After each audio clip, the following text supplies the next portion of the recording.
ఇవాళ 4వ రోజు సిట్ అధికారుల ముందు తరుణ్ హాజరయ్యాడు. తరుణ్ నుంచి కూడా సిట్ అధికారులు మెడికల్ శాంపిల్స్ తీసుకున్నారు. మెడికల్ శాంపిల్స్ ను టెస్ట్ చేయటం ద్వారా సిట్ కు తరుణ్ చెప్పిన సమాధానాలు కరెక్టా కాదా అని నిర్ధారిస్తారు. అంతేకాదు తరుణ్ ఒకవేళ డ్రగ్స్ వాడినంటే ఆ విషయం కూడా ఈ టెస్ట్ల ద్వారా బయటకు వస్తుంది.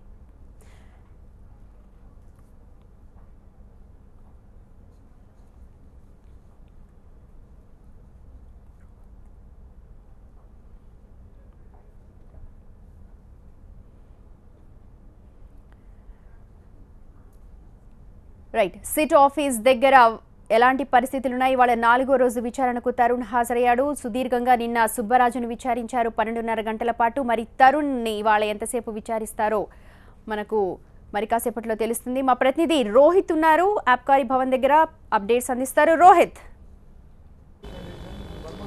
సుమతి, 3 రోజుల విచారణ అనంతరం తెలిసిపోయింది రాబోయే రోజుల్లో ఇంకా సినిమా ఎలా ఉంటుందనేది, డ్రగ్స్ సంబంధించి విచారణ ఏ విధంగా ఉంటుందనేది సిట్ చాలా స్పష్టంగానే చెప్పింది. నిన్న సుబ్బరాజును సుదీర్ఘంగా విచారించిన తర్వాత చాలా మంది పేర్లు బయటకు వచ్చాయి.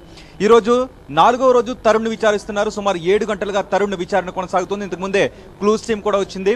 Blood samples, hair samples, nail samples and finger prints కూడా తీసుకుంటున్నారు. గతంలో కూడా ఈ ఫింగర్ ప్రింట్స్ ఎక్కడైనా మ్యాచ్ అవుతాయా, గతంలో డ్రగ్స్ సరఫరా విషయంలో కానీ, ఈ విషయాలన్నీ కూడా ఇప్పుడు చూస్తున్నారు.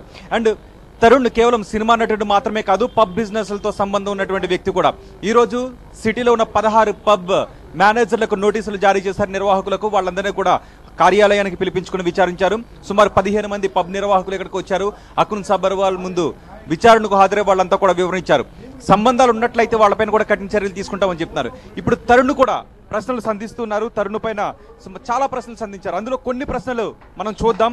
Kelvin drug supplies call list లో మీ పేరు ఎందుకు ఉంది అంటే డైరెక్ట్ గా కొన్ని క్వశ్చన్స్, ఇండైరెక్ట్ గా కొన్ని క్వశ్చన్స్ వేస్తున్నారు. వాటికి తరుణ్ ఎలాంటి సమాధానాలు చెబుతున్నాడు అనేది నిశ్చితంగా పరిశీలిస్తున్నారు సిట్ టీం. పబ్ ఎన్ని రోజులు నడిపావు అనే విషయాలు కూడా తరుణ్తో మాట్లాడి తెలుసుకున్నారు.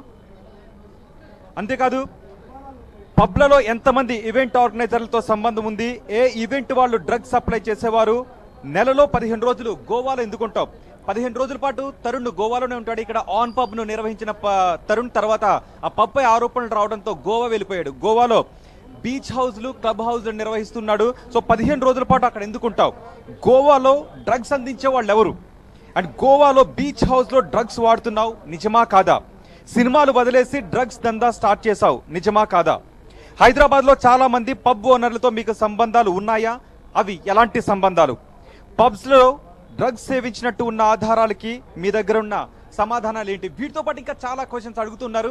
కొన్ని వాటికి తరుణ్ చాలా సైలెంట్ గా ఉన్న సందర్భాల్లోనూ, తెలియదు అని చెప్తున్న సందర్భాల్లోనూ ఫోటోగ్రాఫ్స్ చూపించి, కొన్ని ఆధారాలను చూపించి సుబ్బరాజుని, పూరి జగన్నాథ్ని, శ్యామ్కి నాయన్ని ఎలాగైతే ప్రశ్నించారో అలాగే ప్రశ్నించేటప్పటికీ క్వశ్చన్స్ కి ఆన్సర్ చెప్పకుండా ఉండలేని పరిస్థితి ఎదురవుతోంది.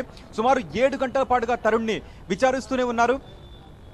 అసలు సినిమాలను వదిలేసి పబ్ బిజినెస్ లోకి ఎందుకు వెళ్ళావు, ఈ బిజినెస్ నే ఎందుకు ఎంచుకున్నావు, అండ్ విదేశాలకి ఎవరెవరితో వెళ్తూ ఉంటావు, విదేశాలకు నువ్వు వెళ్ళినప్పుడు ఎవరెవరు వస్తూ ఉంటారు, ఇతర దేశాల నుంచి ఎవరెవరు వస్తూ ఉంటారు, సినీ ఇండస్ట్రీకి సంబంధించి ఎవరెవరు వస్తుంటారు, పార్టీల్లో ఎవరెవరు పాల్గొంటారు, ఇలాంటి వివరాలన్నీ కూడా రాబడుతున్నారు. అంతేకాదు ఇంతకు ముందు వచ్చిన క్లూస్ టీమ్ తరుణ్ దగ్గర నుంచి ఫింగర్ ప్రింట్స్ కూడా తీసుకుంటుంది. మొత్తానికి విచారణకు హాజరవుతున్న వాళ్ళందరికీ కూడా చెమటలు పడుతున్నాయనే చెప్పుకోవాల్సిన అవసరం కనిపిస్తోంది. ఎందుకంటే ఏదో ఆషామాషిగా వెళ్ళాం, వాళ్ళు కొన్ని క్వశ్చన్స్ అడుగుతారు, తెలిసిన వాడికి సమాధానాలు చెప్పొచ్చు, తెలియని వాడికి కామ్గా ఉండొచ్చు అంటే అది కాదు. ఖచ్చితంగా సిబ్బంది అడుగుతున్న ప్రశ్నలకు సమాధానాలు చెప్పే తీరాల్సినటువంటి పరిస్థితి ఇక్కడ నెలకొని ఉంది.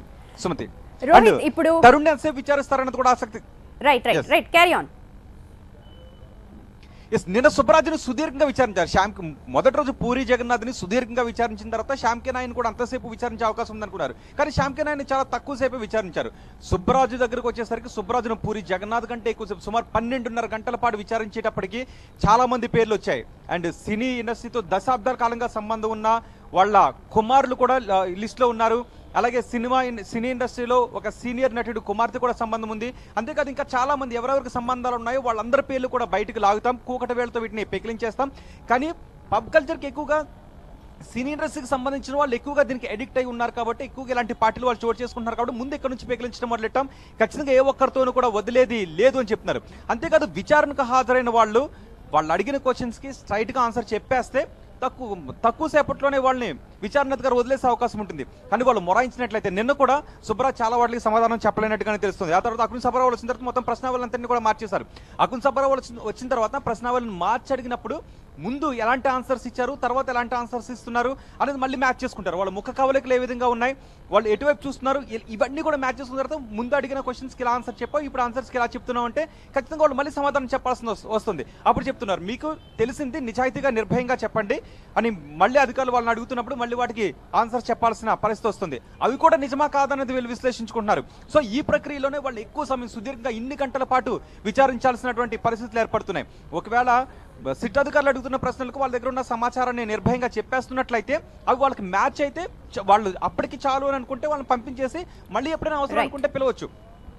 కానీ వచ్చిన తర్వాత ఫస్ట్ సరైన సమాధానాలు చెప్పకపోవడమో, లేకపోతే మౌనంగా ఉండటమో, లేకపోతే తెలియదు అని చెప్పడం కారణంగానో మళ్ళీ వాళ్ళకి ఆధారాలు చూపించాల్సిన పరిస్థితి ఏర్పడినప్పుడు మాత్రం సుదీర్ఘంగా విచారించాల్సినటువంటి పరిస్థితి ఏర్పడుతుంది. ఈ రోజు తరుణ్ కూడా అదే పరిస్థితి ఏర్పడుతుంది. సో తరుణ్ ఎన్ని గంటల పాటు విచారిస్తారు అనేది వేచి చూడాలి. సుమతి. రైట్ రోహిత్.